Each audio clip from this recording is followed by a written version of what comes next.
Bonjour, bienvenue sur la plateforme CIP d'Estrémons au cœur de la Picardie. Nous sommes ici pour la visite annuelle de cette plateforme d'expérimentation qui est pilotée par Terrinovia. Nous sommes avec Nicolas Latret. Nicolas, bonjour. Vous êtes ingénieur de développement chez Terrinovia et vous coordonnez cette plateforme.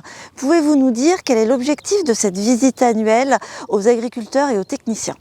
Alors cette visite nous permet d'échanger autour de la plateforme CIP de Picardie, mais aussi également au niveau des essais Terrinovia qui sont à proximité, de pouvoir échanger sur les différentes thématiques. Donc nous avions aujourd'hui les thématiques au niveau des ravageurs, de l'évaluation des ravageurs sur le colza, une thématique sur le colza robuste, une autre thématique sur les légumineuses à graines dans le cadre de Cap Protéines en particulier. On a presque toutes les légumineuses à graines testées par l'Institut et dont l'Institut est en charge. Et enfin, pour terminer, aussi une thématique sur les abeilles, les pollinisateurs et les auxiliaires des cultures. Et vous avez également présenté le projet CIPRE. Tout à fait. Et donc, qui consiste en quoi? Pour terminer, donc, le projet CIPRE, qui est un essai système de culture, qui teste deux systèmes, un système témoin sur 6 ans, mais également un système innovant sur 9 ans, pour essayer d'améliorer la fertilité des sols et pour limiter l'étassement du sol, par exemple. D'accord. Et il y a déjà des premiers enseignements pour le système de culture ou c'est encore le début? Alors c'est ce qui est assez compliqué sur un essai système de culture, c'est qu'avoir des enseignements, là maintenant ça fait 5 ans que la plateforme est en route, on commence à avoir quelques enseignements, mais c'est assez compliqué de tirer des conclusions tous les ans.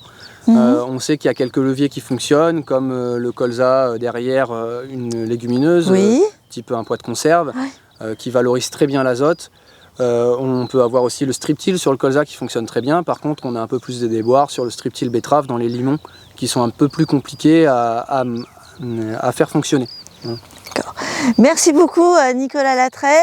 Retrouvons maintenant tous les experts qui ont animé cette journée aux agriculteurs et aux techniciens.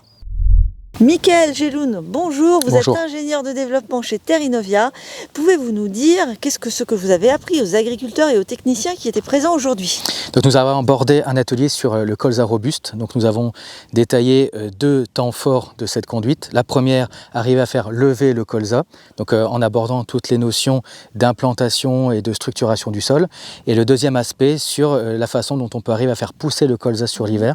Donc en disant que l'optimum, c'est d'essayer d'avoir un colza qui soit avec une croissance continue sur l'automne, donc avec notamment la partie densité de semis, alimentation, donc azote, phosphore, et la partie plante compagne, qui aura un rôle à la fois de nutrition et également de gestion des insectes d'automne. Alors les plantes compagnes, c'est vraiment un levier important. Vous pouvez nous le détailler? Alors c'est un levier qu'on appelle à effet partiel, c'est que lui tout seul il ne fera pas le travail, il sera intéressant en complément d'autres types de mesures. Et ce qui sera intéressant, c'est qu'il va nous intéresser sur la partie alimentation des plantes pour les aider justement à continuer à pousser sur l'automne, et aussi une façon d'arriver à gérer les insectes, notamment les larves de gros saltises, en rendant les plantes un peu moins attractives pour ces insectes-là. Michael Geloun, merci beaucoup. Merci. Bastien Rémurier, bonjour. Vous êtes ingénieur de développement chez Terrinovia et spécialiste des protéagineux. Pouvez-vous nous dire ce que vous avez expliqué aux agriculteurs?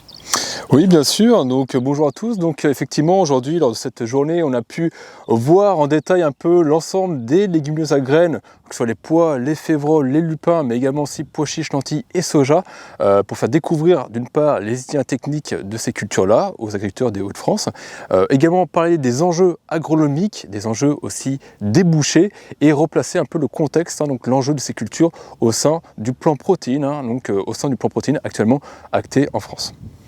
Quels sont les débouchés les plus intéressants et les cultures les plus intéressantes dans cette région des Hauts-de-France? Historiquement, on est sur un bassin pois de printemps avant tout, mais d'autres cultures également semblent intéressantes en termes de potentiel. On va noter notamment la févrole aussi, qui tire des bons potentiels et qui montre aussi des débouchés intéressants. Et également aussi donc le soja qui commence un peu à percer, alors sud plutôt Hauts-de-France du fait de sa précocité, mais qui commence à se faire une place.